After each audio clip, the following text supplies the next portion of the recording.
So we have a 2017 Toyota Sienna.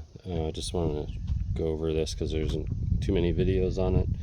We're going to replace the AC compressor. I've already replaced it, but so factory service manual instructions tell you to pull the radiator and the radiator fan assembly completely out, drain the coolant. You need to remove this upper crossbar and the front grill that's here, which is all pretty straightforward. You don't need to remove the radiator or drain the coolant completely. You just drain a little bit out so you can pull this top hose off. Then you go ahead and move the radiator out of the mounting holes forward. I even think you could probably leave this condenser connected, but I took the bolts out.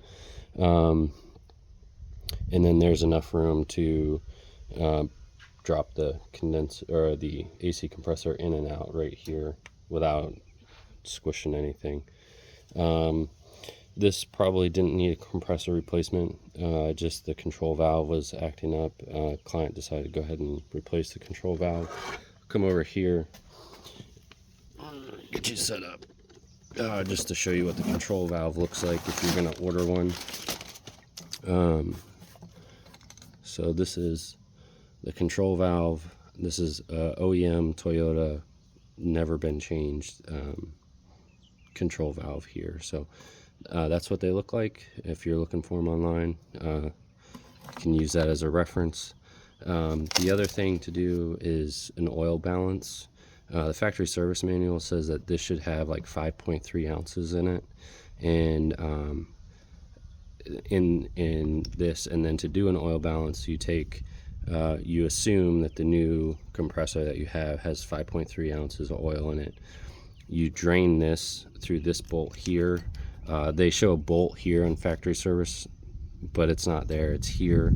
And then I went ahead and removed all the components so that I could drain it from every aspect to see if there was any extra in a separate compartment.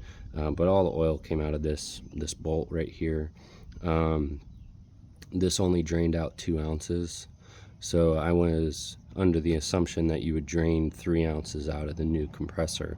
Well, the first thing that you do is you drain the new compressor to see if there's oil in it, despite what the instructions say, and see how much oil's in it.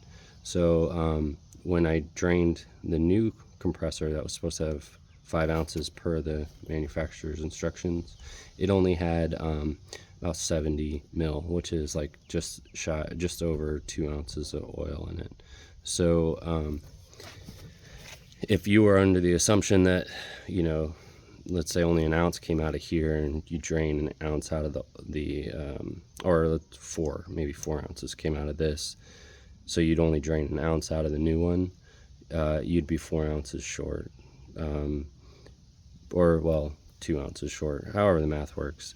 But basically you just take the total volume of oil that's supposed to be in the compressor, subtract it by the amount of oil that came out of the old compressor, and then that number is the amount of oil that you're supposed to drain out of the new compressor, assuming that the new compressor has a full charge of oil in it. So just to be careful and mindful, A, to do an oil balance, and B, know how much oil is in the new compressor that you have, and to measure the oil that comes out of your old one. It's super important. If you have too much oil, you'll have insufficient cooling. You can slug the compressor, or you can just have it thunking. In one of my vehicles that I purchased used, the AC compressor thunks because there's too much oil in it, and nobody ever did an oil balance in it. So there's an excess amount of oil. So eventually it'll cause the compressor to fail. I just haven't gotten around to fixing it, but it's super important to do it. And I hope this helps anybody looking to work on their Toyota. This is a compressor lockup switch right here, so it knows if the compressor's spinning. And then this is the magnetic clutch right here, so this will close in the clutch and lock the compressor to spin.